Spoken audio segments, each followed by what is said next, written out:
It's time for tonight's live drawing of the West Virginia Lottery's Daily 3 and Daily 4 winning numbers.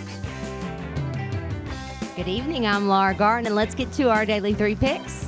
And those numbers are 220. Again, those numbers are 220. If you've matched those exact or in any order, congratulations, you may be a winner. And moving to our Daily 4, we have the numbers. And they'll be 8, 5, 9, 0. Again, those numbers are 8, 5, 9, and 0. So congratulations, it's going out to Sherman. He won $1,500 playing Keno Go, and he bought that lucky ticket at Butch and Mary's in Kissel, West Virginia. Our Powerball's at an estimated $42 million. And remember, proceeds go to benefit seniors, education, and tourism. So good night, good luck, and please play responsibly.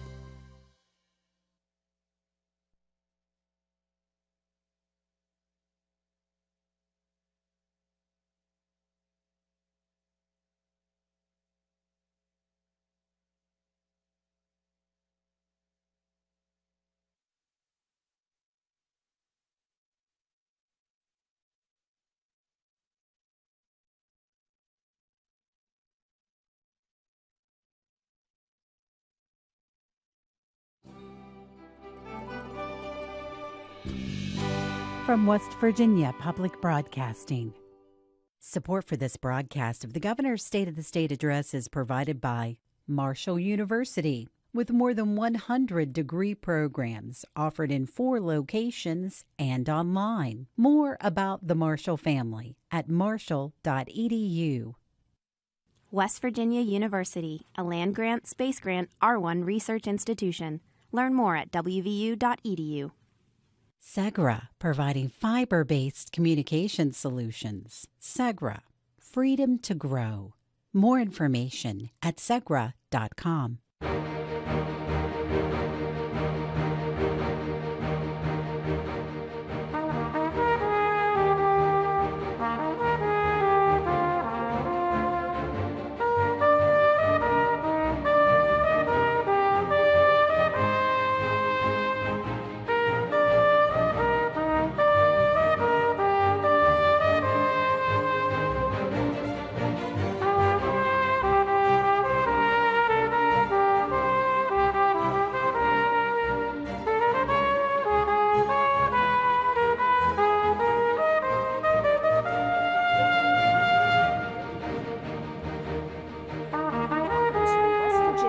Broadcasting's live coverage of the 2021 State of the State Address.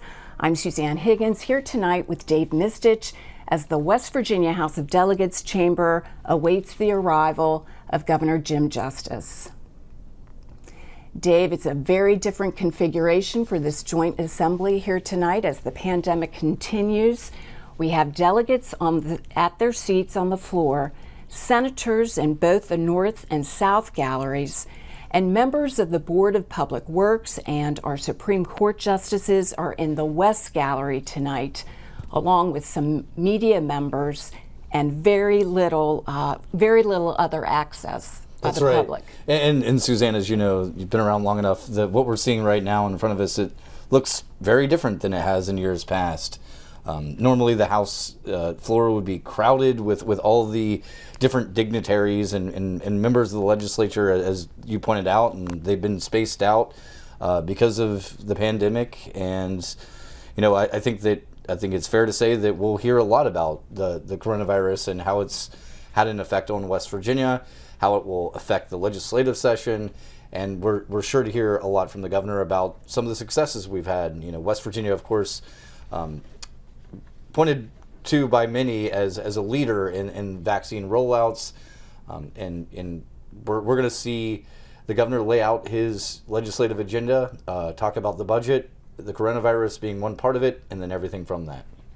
The governor has been coming to us in virtual press conferences every other day throughout this year. We see the governor there with some staff members, again, a very small crowd with him. He'll be coming down the middle aisle, taking the podium. And as part of his legislative agenda, I think we're going to hear a lot about, a proposal to eliminate or repeal or phase out the personal income tax here in the state. The governor has said that he supports it. There's members of the Senate that say that they support it, and I'll give it back to you, Suzanne. And ready to address the joint assembly for which we have been called together.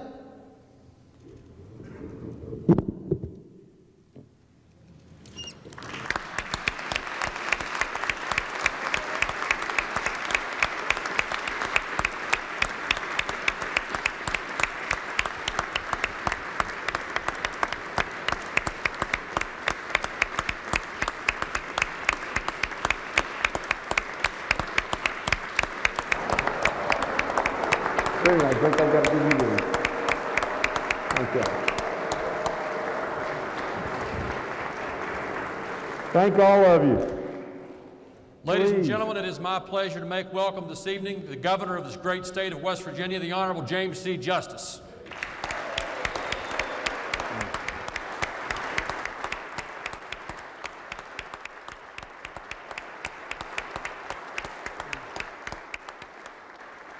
Okay.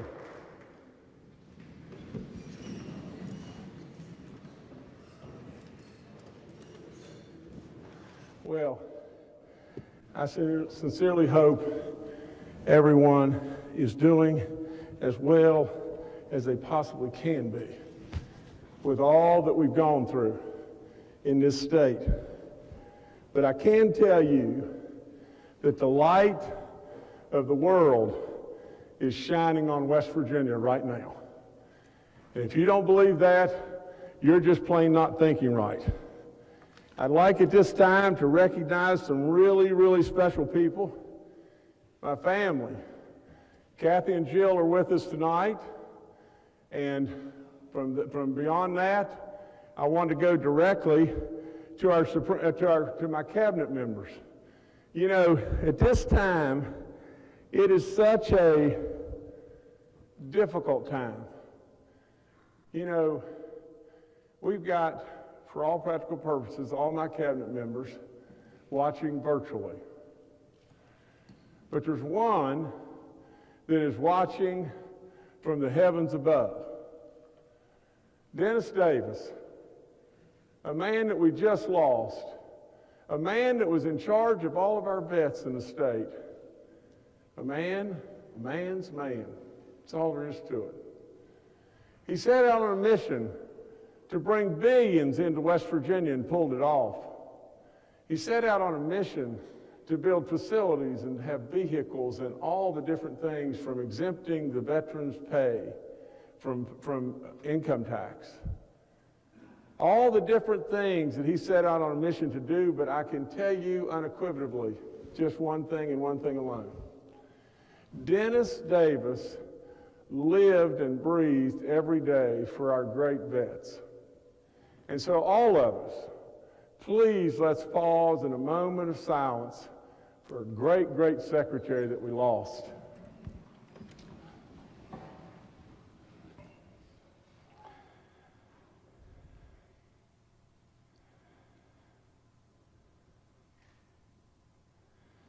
Thank y'all so much.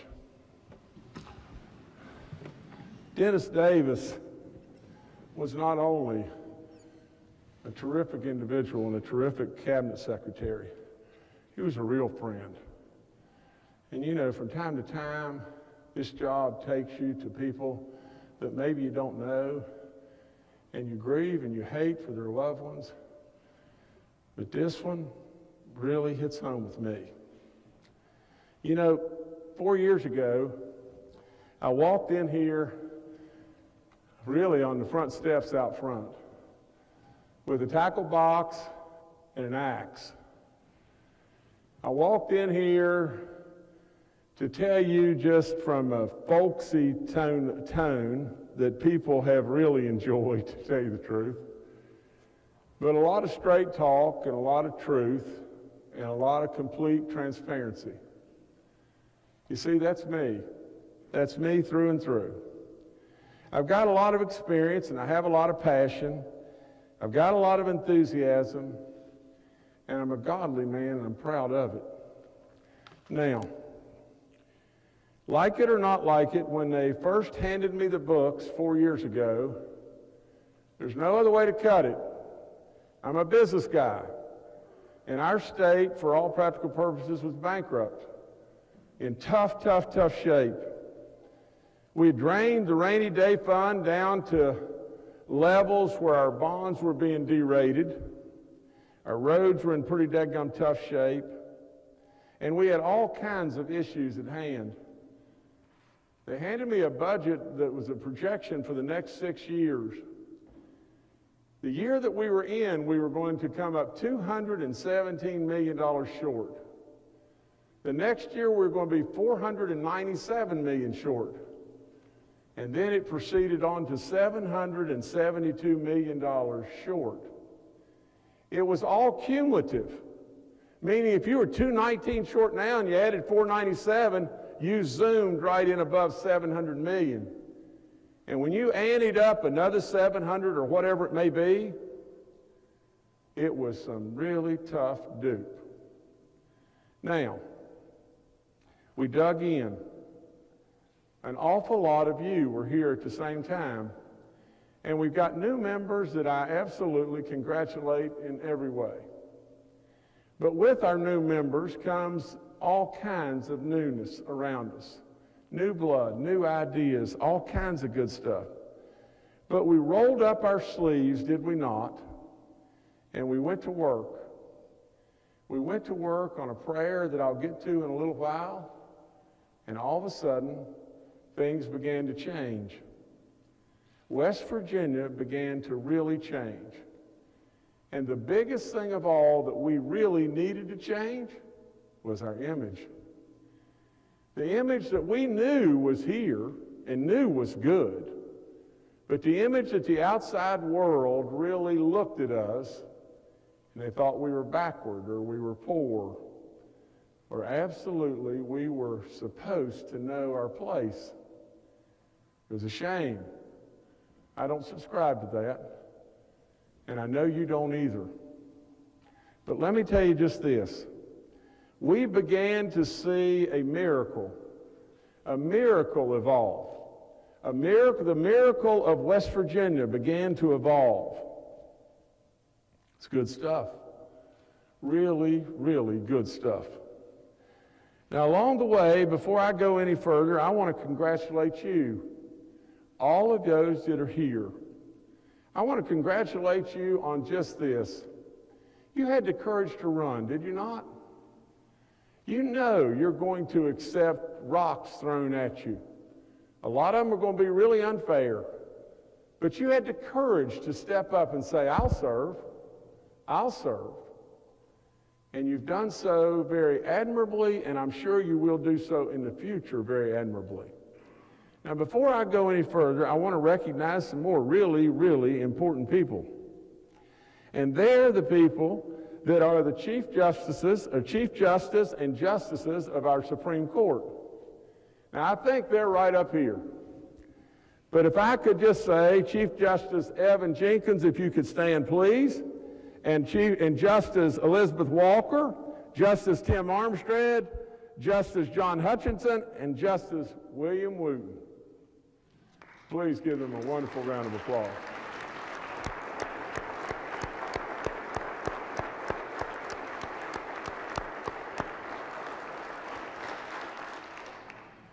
I've got a few more people to congratulate here.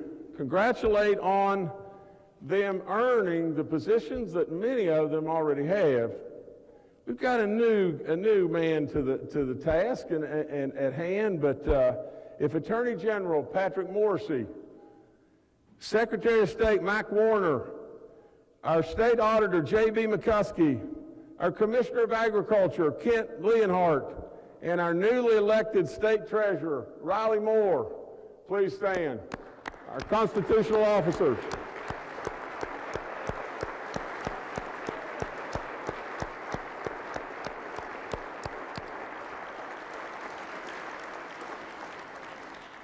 And two leaders of the band, leaders of all y'all and some of you, or some of y'all and everything, But our Senate President, Craig Blair, if you would stand, please, sir. And our Speaker of the House, Roger Henshaw. And I take it that they're standing. I can't see them, but they're back there, so y'all please applaud for them.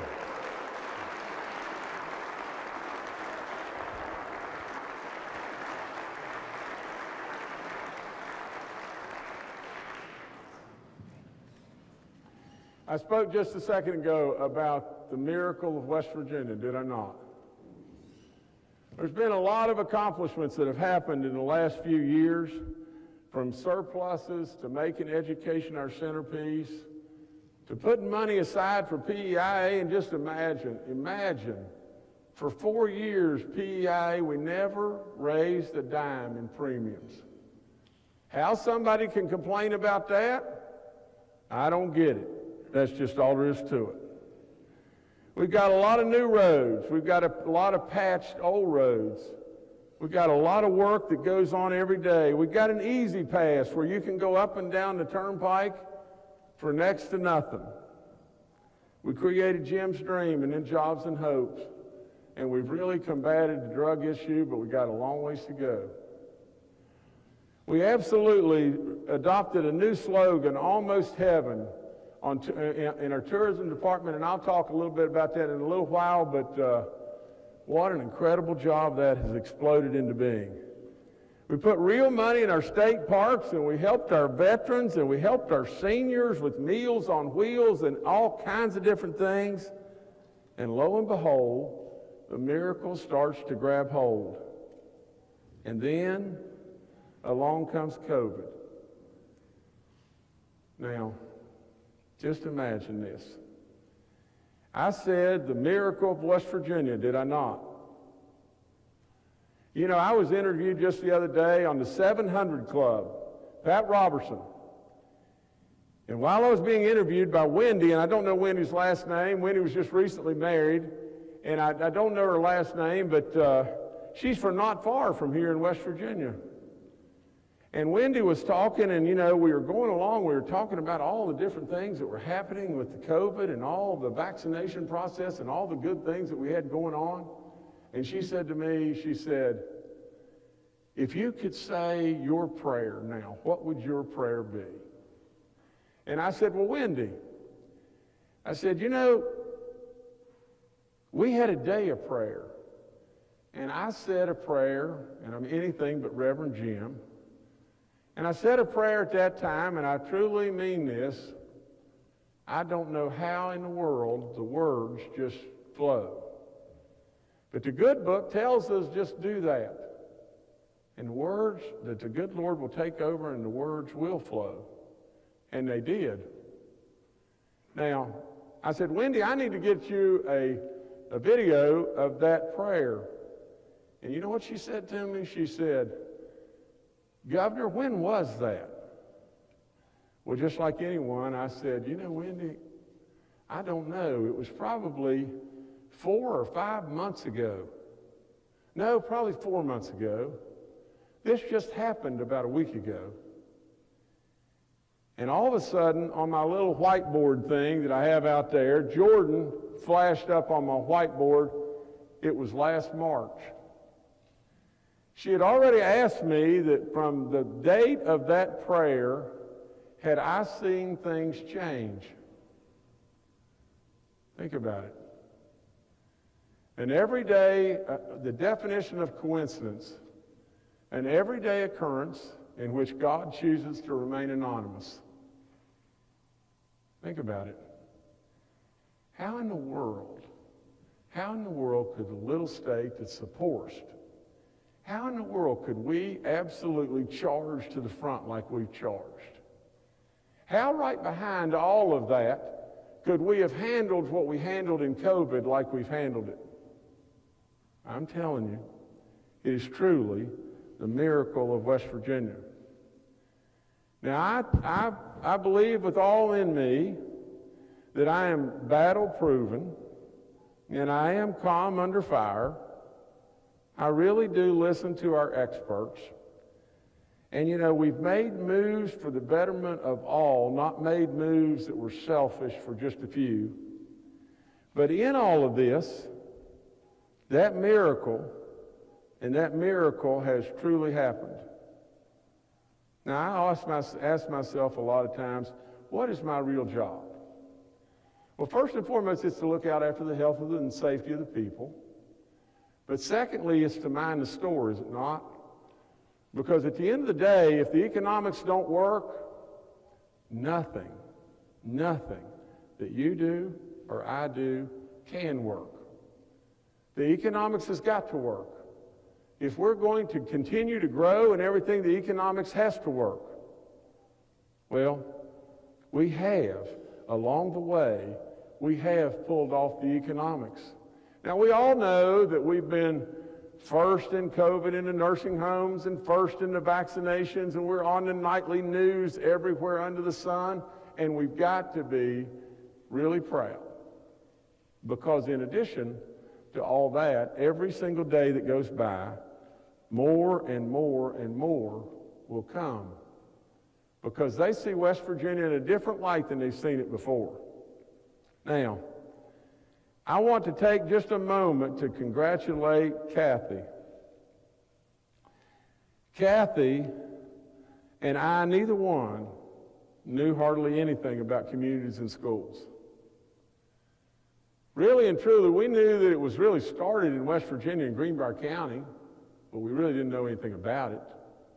And so with all that, right behind all that, Kathy needed to have supposedly a cause. And I donated my salary to that, and slow but sure they started off as communities and schools. Can you just imagine this? And I want you to cheer like crazy for this. But today, communities and schools, now I don't blow smoke at anybody. I'm telling you, honest to God's truth. I know what's going on in our schools in a lot of situations. I've coached forever. I've been there. I've seen the good and the bad. I am telling you without any question, the most profound program that we have going on within our schools today is communities and schools. They have touched 49,000 kids now. 49,000 kids in 29 counties. You've got to give them a giant round of applause. Please do.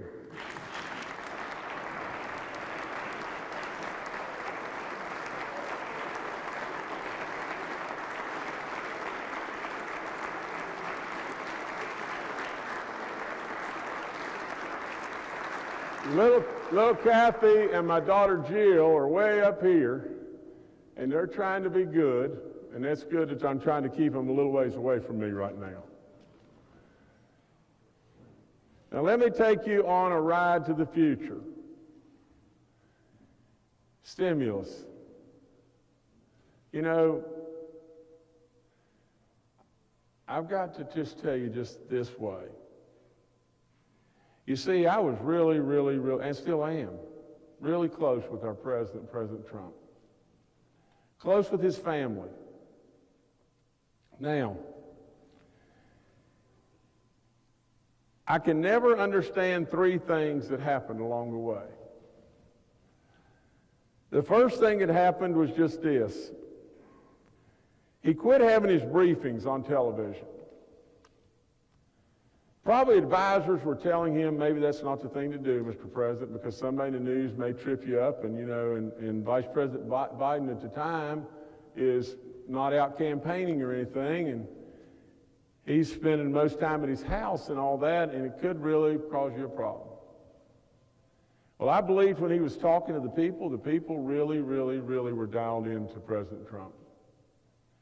And the next thing along the way, and you make a lot of mistakes in any job as you go, but the next thing along the way was he came up with the idea, Pelosi and everybody were pushing a $600 stimulus package, and we came out with $400.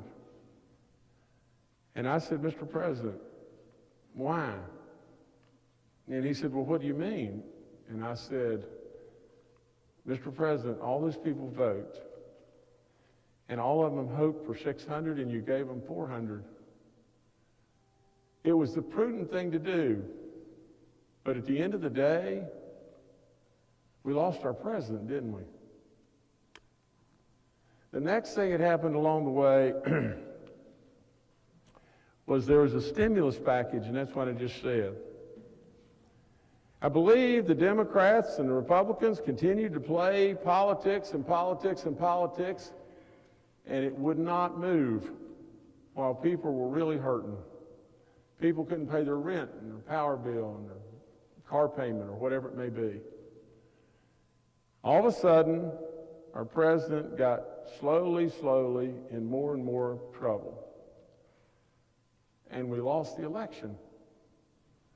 And so today, where we are, is we have a new president, of which every single last one of you and myself should get behind and support with all in us.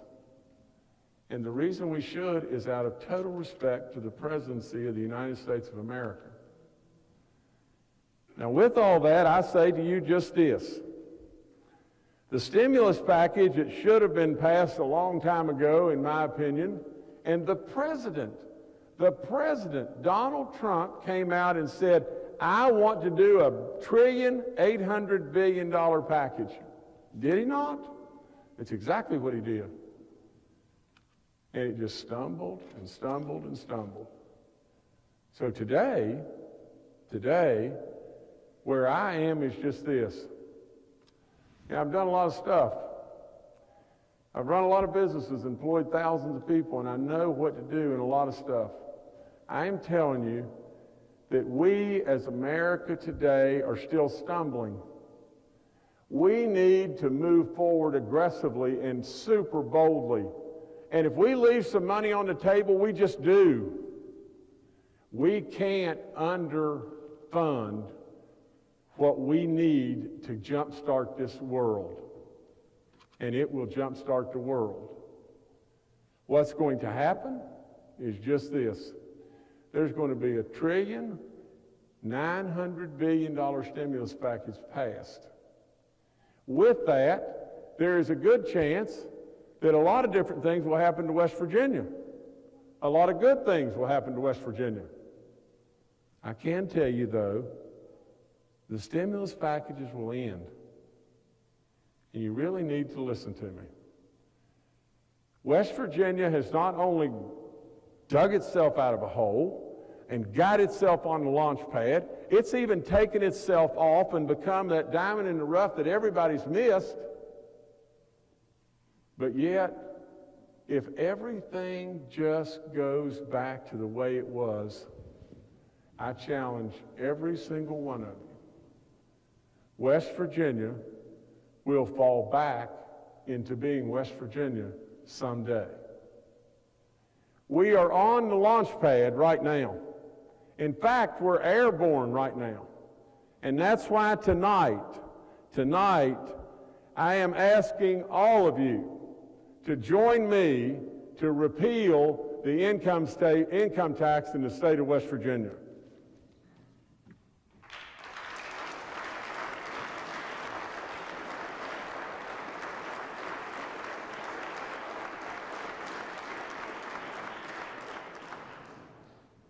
Now, how do you do that? What do you got to do? There's a lot of people in this life that will work night and day to try to do nothing. That's not me. Here's how you do it. First of all, you take one bite of the elephant at a time, a big bite. You cut the income tax on everybody in the state of West Virginia except the super highest earners, and you cut theirs by a third, but you cut everybody else by a half. Right out of the gate. You absolutely explain that just this is the way it has to be. If you do that, you're going to, the total income tax dollars are $2.1 billion. $2.1 billion in our state. Half almost of our total revenue. Now, if you'll stay with me just 1 second, I'll tell you just this. If you take half of our revenue and still put it in the bucket, half of our income tax don't go away, half is still in the bucket. You've got to go back and revisit and look at tiering the severance tax on oil, gas, and coal. I told you this years ago. We should help our coal companies, our gas companies, our oil companies. We should help them in every way to continue to create jobs and do on and on and on all we can. But you know, my family's been in the coal business forever. And I'm going to tell you that when profits rise to levels that are beyond our imaginations, we ought to be willing to step up and pay just a little teeny bit more. I think what we're going to have to do that's going to hit the everyday man is we're going to have to raise sales taxes by 1.5% if we're going to eliminate our income tax. We need to look at putting an additional tax on cigarettes and soda and trying to make us healthier and better, and that could be a source of revenue for us. We need to absolutely bring into taxation our professional services as well. And then you need to have a wealth tax, a tax on those that are very, very well-to-do, that can pay just a little bit extra. And then you need to make some cuts. The cuts need to be, in my opinion, very minuscule.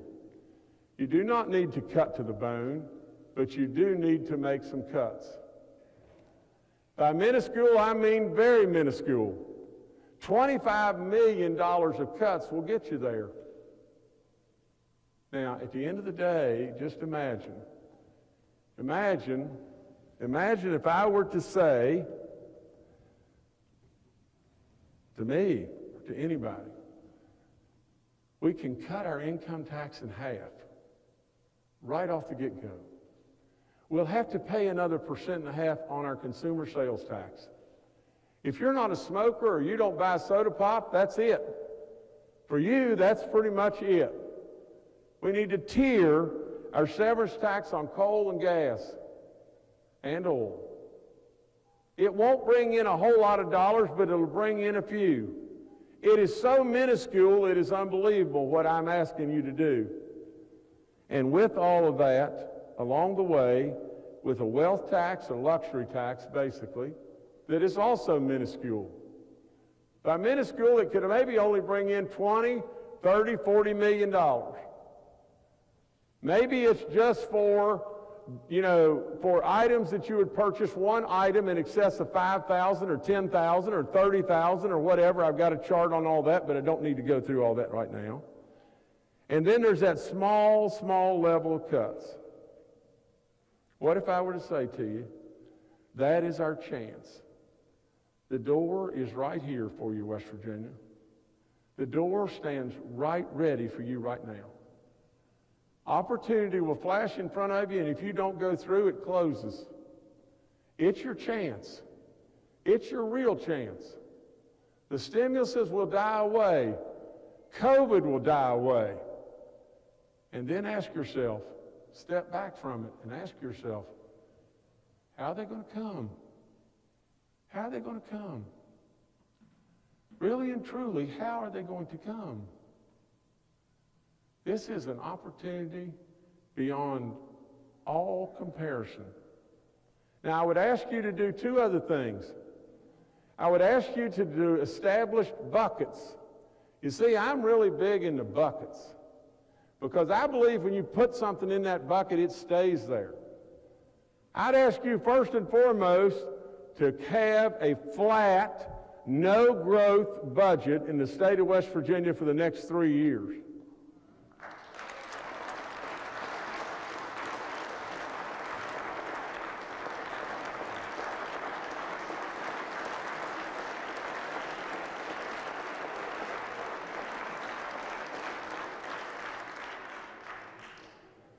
I would also ask you in my buckets to put some considerable amount of dollars, $30 to $50 million, in a bucket that basically we use to entice businesses to close,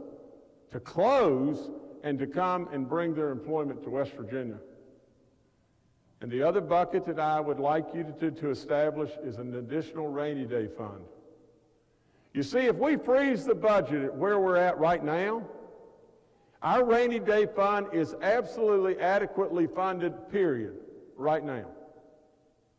If we freeze the budget right now at where we're at, absolutely our rainy day fund is in great shape.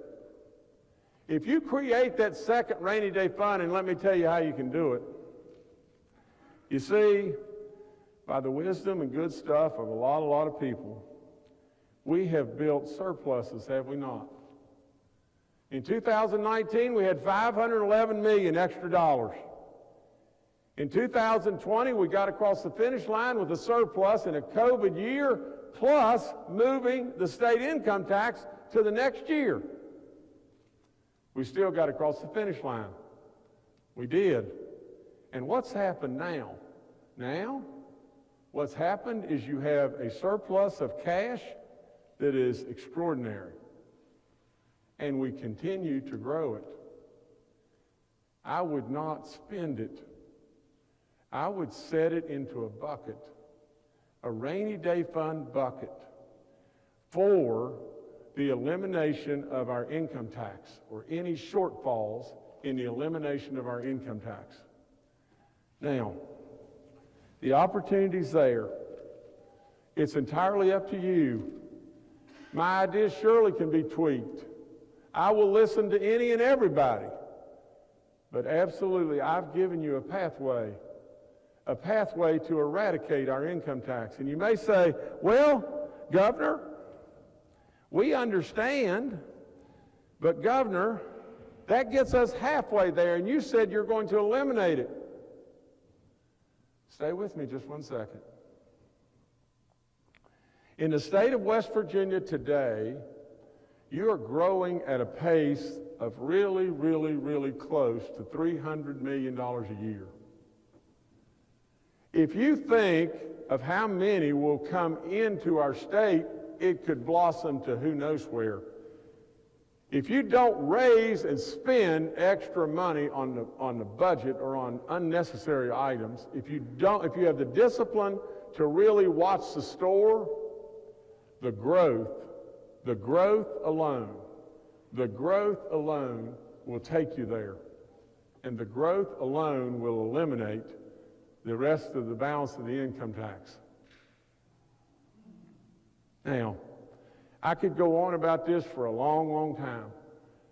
It is the single, I will promise you to God above, it is the single biggest issue that you could possibly address. You need to spend unlimited amount of time addressing this issue. This issue would transform our state like you can't imagine.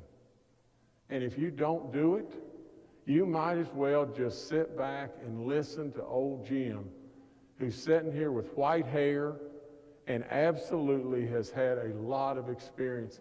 You mark it down. COVID will get gone. Stimulus will get gone. And when they get gone, absolutely, you'll turn back and you'll say, let's build another field, and they'll come and they'll put a factory in or whatever it may be. And then when you build the field and they don't come, what next? The downside of this, the downside is nothing. It's absolutely nothing. Soda pop and tobacco, a little bit of tiering on the severance tax, 1.5%, and that's it. Not touching our property taxes for all practical purposes. Absolutely not laying in additional taxes on our businesses. Tennessee has 3 different taxes on their businesses. Their property taxes are multiples of what ours are. Think of the story. Think of the story one more time. The best in the nation with COVID. The best in the nation, the best in the nation. And now, that state is going to get rid of its income tax, and that state is the most northerly state in the union to the population.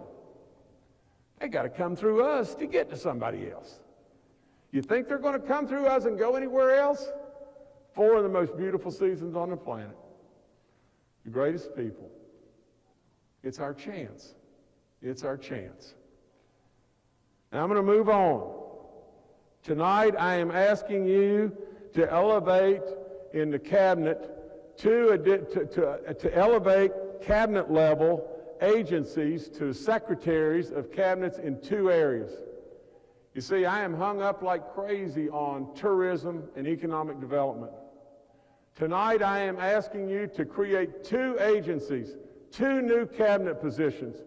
I will put Mitch Carmichael in the economic development position and Chelsea Ruby in the tourism position. They absolutely, Mitch is stuck on. Everybody that knows Mitch knows he's stuck on all the time. He could probably sell bread to starving Russians on credit, you know, and Chelsea has done an amazing, amazing job. That's all there is to it. Now,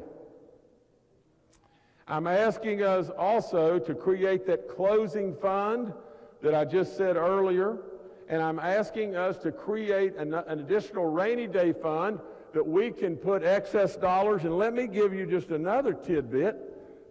Just imagine this. Can you imagine in the state of West Virginia today we've got $464 million of a cash surplus today, right now. We have $178 million surplus through the first 7 months of the year, and hopefully it'll continue to grow, but I can't guarantee that. $464 million cash surplus right now.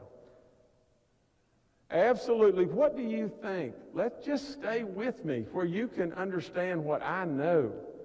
What do you think is going to happen with the Biden stimulus package? What could happen?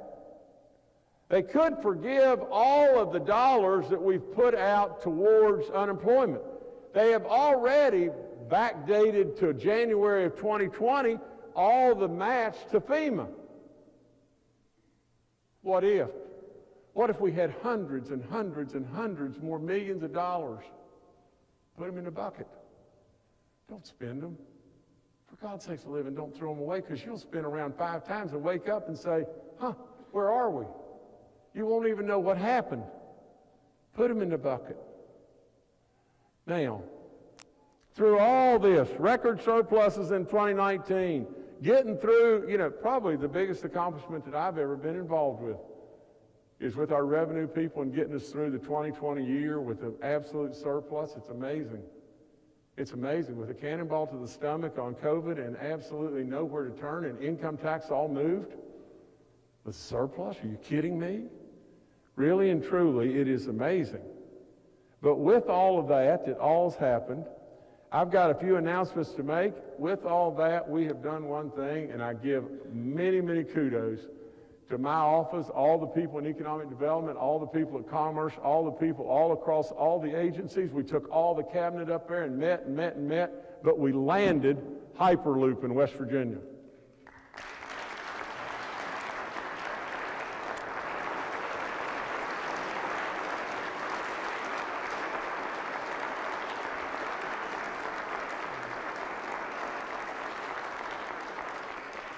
Now, we got 2 visitors with us. Well, first of all, special thanks to Gordon Gee and all WVU's efforts and all the stuff they put in, all the licks there, and Corby Robertson. Corby's a great personal friend and everything, and he's doing a lot of stuff. We've got some more announcements to come in regard to that, and not very too distant future. And John Chambers, a guy that all of us know very, very well, and has done so much good in trying to help us tell our story. But in addition to that, there's Mike Snyder, and I think he's on with us right here. And Mike is with Hyperloop, and he can't, and I don't know why with this technology age, but he can't talk, but all we can do is clap for him and thank him. So he's going to wave to us, and Mike, thank you, sir.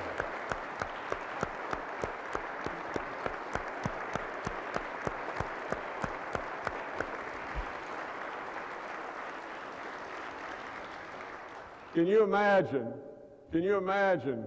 that little state that miracle that I talked about, that little state absolutely working with these great people that could revolutionize travel as we know it.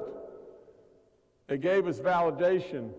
They've given us so much, and I told you over and over, you'll always be remembered, you'll always be appreciated, and you'll be loved here. Be on good sense. Thank you again, sir. Also, at our North Central Airport, I'll never forget David Hinkle and people coming in to talk to me about what was going on at North Central. And we had some dollars that were there. And so we said, after we listened to the presentation, I said, do it. Do it right now. Well, they did it. And I'm just going to follow my script here, but MHIRJ at the North Central Airport employs 300 people today, and we just had an announcement just not long ago that they are moving their employment to 800 people, and the job's average pay is $28 an hour. Absolutely unbelievable.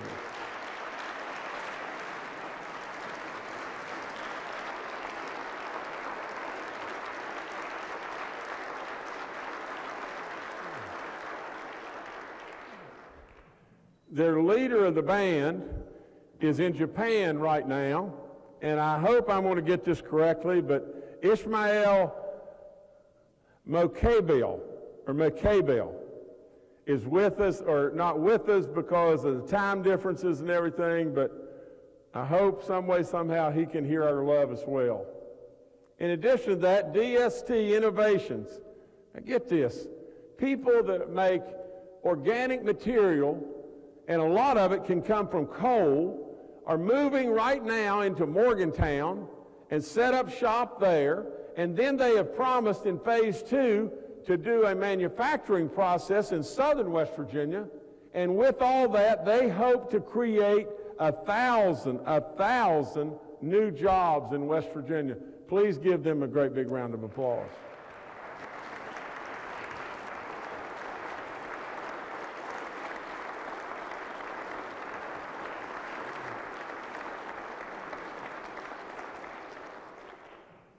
I've got to tell you this, tourism in West Virginia has exploded, has it not? Absolutely. Chelsea Ruby has done a marvelous job beyond belief. Without any question whatsoever, we needed to be the frog that was proud of his own pond and invest some dollars and turn that into really something really good. We've done that. You know, we absolutely, just think about this. Our parks are having millions of visitors. Absolutely, we did $100 million of upgrades to our parks. I can't thank Steve McDaniel enough. What an incredible job he's doing. We had the best tourism ad in the entire nation. In the last 2 years, $250 million of tourism investment in our state has come to pass. We've also welcomed the newest national park in the country, the New River Gorge National Park and Preserve. And with us tonight is a fellow that's going to even take us even further. And that's Brad Smith, the chairman of Intuit. And Brad's right with us. And Brad has made an incredible donation to us and everything to work on a concept that would bring remote workers to West Virginia. Now, I have a bill that is in front of you, and in just a second, we're going to give Brad the biggest round of applause in the world. But I have a bill in front of you to propose the attraction of remote workers to West Virginia. It's a fundamental change and a modernization to how we look at corporate tax and the corporate tax structure and how we move towards making West Virginia attractive for remote workers. We want to do it. Brad has an idea. Not only does he have an idea, he's put his money where his mouth is. and he's absolutely given us the chance to do this. So many want to work from home. So many can work in other places and do great work here. This gives us a real chance. So Brad, thank you from the very, very bottom of all of our hearts. We love you, and please give him the greatest round of applause.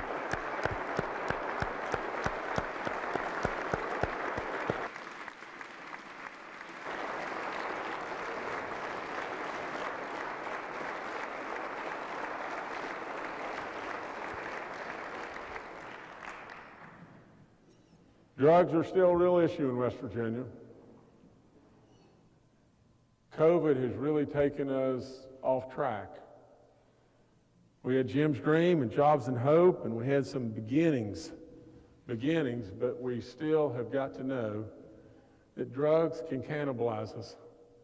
It attacks us all, Republican, Democrat, black, white, rich, poor, doesn't matter. It attacks us all. I'm not going to go into great detail, but we have a fellow that's with us tonight right there. His name is Joe Bozick, and Joe had brought a concept to us and everything, and he asked me if I'd be the head coach, and that's Game Changers.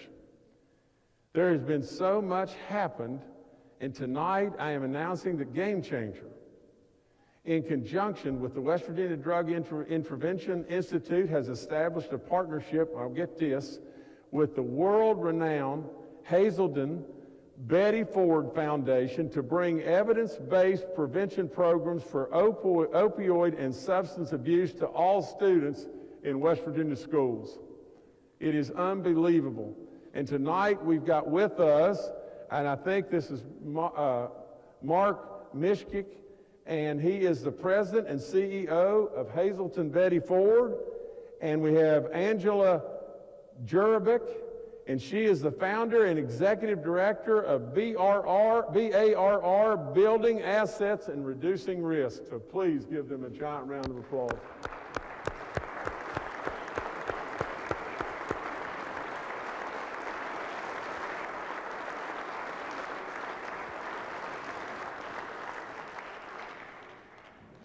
Just so you'll know where I am, we made some really bold steps for broadband, did we not?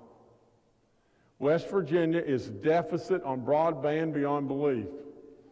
We need to do any and everything we can to blanket our state with broadband. It will make us better and better and better, and the opportunities just abound everywhere. It is the next highway construction project. We absolutely have Fed dollars now pouring in, and we have real progress in broadband, but we've got to do more. We've got to do more. That's just all there is to it. From the standpoint of a roads report, our roads to prosperity, you know, a long time ago, we absolutely moved along the lines of we're going to start our roads to prosperity vote. I went on the road, stayed on the road, and lo and behold, 73% of the people voted for it. I promised them we wouldn't raise additional taxes. We haven't raised a dime of additional taxes, and we have absolutely continued to do work, and we absolutely had our roads get in this situation over decades of neglect. We still have more to do, and I want to tell you we will continue to do it. Tonight, I also want to strongly support and hope like crazy it gets in is through this year as an intermediate court of appeals. I want to announce something that is really close to my heart. We have a lady that's with us that is our Teacher of the Year. I said in my first day of the state, we needed to make education our centerpiece. Not that we needed to just throw a bunch of money away at education or anything, but here was my whole thought. We had to change our image. We absolutely had to start down a pathway to really trying to change our image to the outside world. Tonight we have a 5th grade teacher that's with us at Tennerton, from Tennerton Elementary in Upshur County. She's a 20-year veteran. She is sponsored by Toyota Motor Manufacturing of West Virginia, Highmark of West Virginia, Horace Mann Insurance, West Virginia Lottery, and the West Virginia Professional Educators Association. Her name, and make her absolutely welcome. An achievement that is unbelievable. Our Teacher of the Year, Erin Anderson.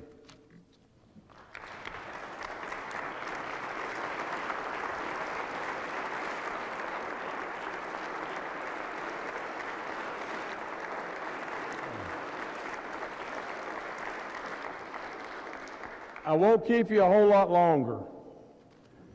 I've got to just say this. I've had a team around me in this COVID deal. Our COVID czar, Clay Marsh, and I owe him a bunch. Our general of our National Guard, General Hoyer. Our DHHR secretary, Secretary Crouch, and Dr. Amjad, and all those all over the place. All those in our health communities and our first responders and all those that absolutely have braved this fight. Can you imagine, and I say it all the time, but can you just imagine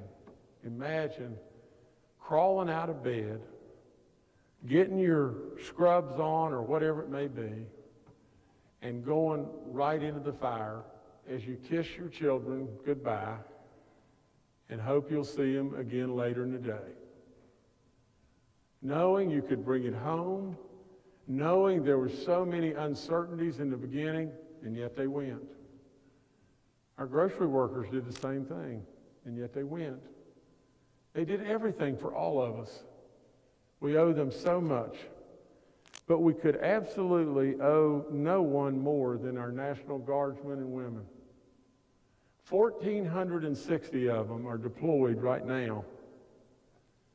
They have started our Mountaineer Challenge Academy, and now we have Mountaineer Challenge Academy 2, and they have stood up as the leadership in the Joint Interagency Task Force for COVID vaccination. We owe so much. I have said it so many times. To all of our military, we owe everything we have. Everything. And if you don't think that, you're not thinking right. Please give them a great big round of applause.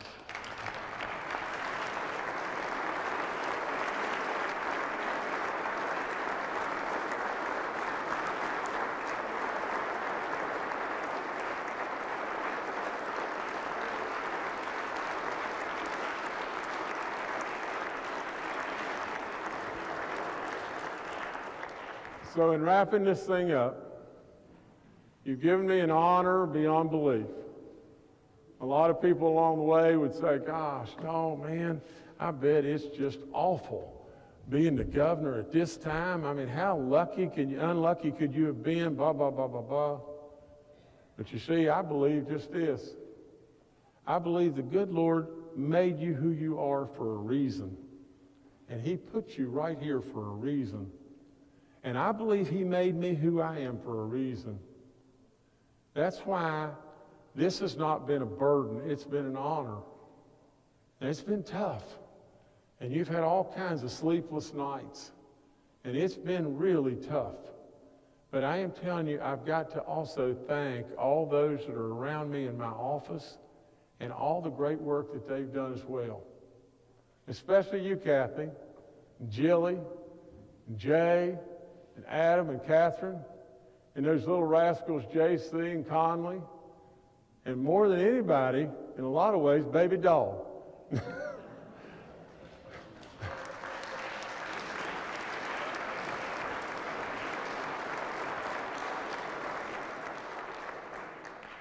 But before I go, let me just tell you this. West Virginia was really rolling before we got COVID. COVID. No one even knew what in the world it was. For crying out loud, at 2 o'clock in the day, we were having schools and sporting events all over the country, Big 12 events and everything shutting down everywhere. We had our state tournament going on right down there, and at 2 o'clock, my team was playing at 7. we pulled the plug and we started to work, did we not? And along the way, we have done a lot of really good work. We've lost in excess of 2,175 people. And I say that because this morning it was 2,175. It's a shame. And it's absolutely sad. Please always remember them in your thoughts and your prayers. And absolutely, you will see that through all this, when we were really rolling, I am now in a position of honor, and with that, I have delivered right back there to our speaker and to our president that flat budget that I've referred to. I'm very, very proud of that, and we can do it. We can do every single thing that I have outlined here tonight. Before, let's tell the truth, we were 50th in all kinds of things. We were competing against Mississippi, like I said, who's going to be dead last. And we're the blunt end of a lot of bad jokes.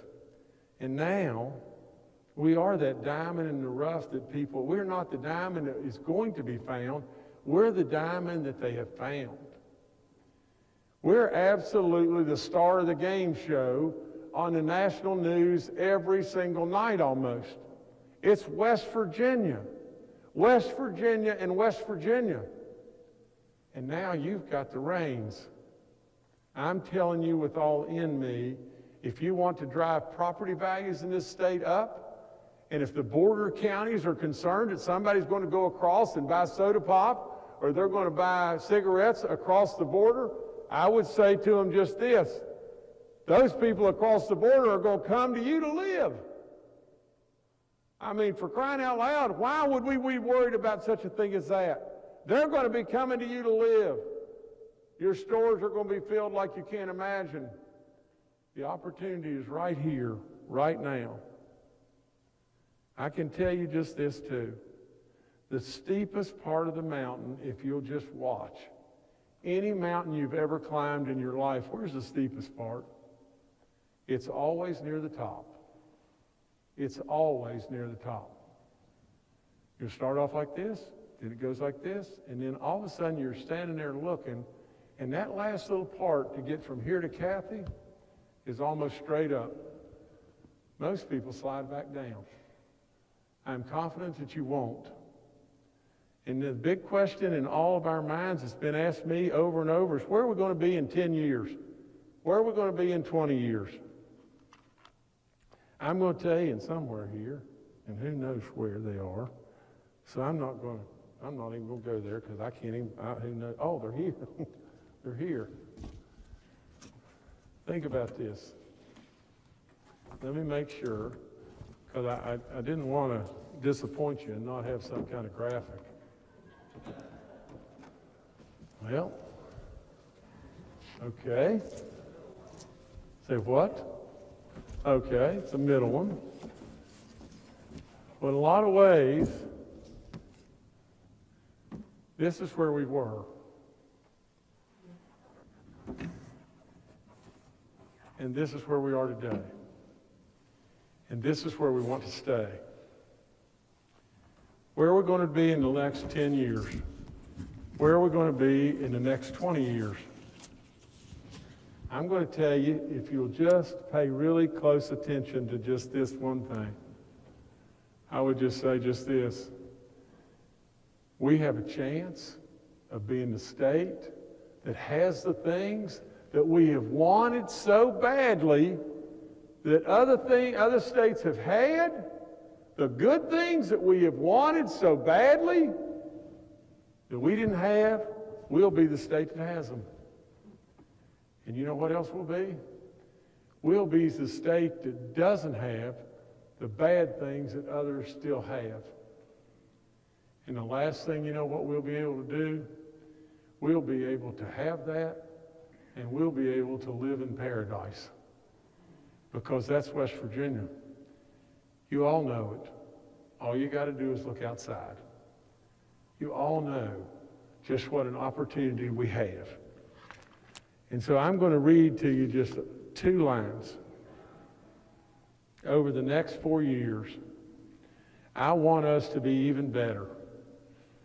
I won't be satisfied until West Virginia's success is no longer a surprise, but it is what is expected. I want every other state in America to know if they want to get to the top of the mountain in anything they do, they're going to have to go right through the mountain state to get there. God bless each and every one of you. Thank you so much.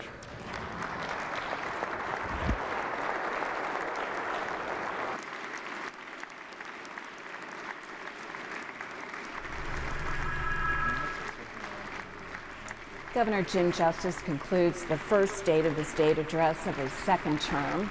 As the event wraps up, we remind you to listen to West Virginia Public Broadcasting's West Virginia Morning every weekday morning at 7:43 for ongoing legislative coverage. And tune in to watch the legislature today every Friday night throughout the 2021 legislative session. The weekly series begins this Friday night, February 12th at 6 p.m. I'm Suzanne Higgins. For everyone here at West Virginia Public Broadcasting, thanks for joining us. Have a good night.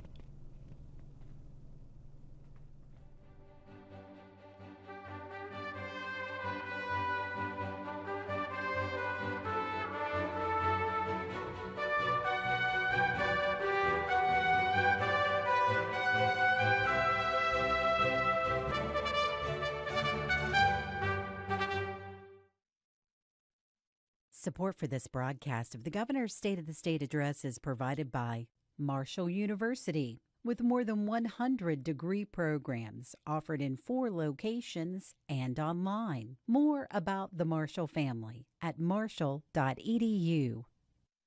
West Virginia University, a land-grant, space-grant, R1 research institution. Learn more at WVU.edu. Segra, providing fiber-based communication solutions. Segra, freedom to grow. More information at segra.com.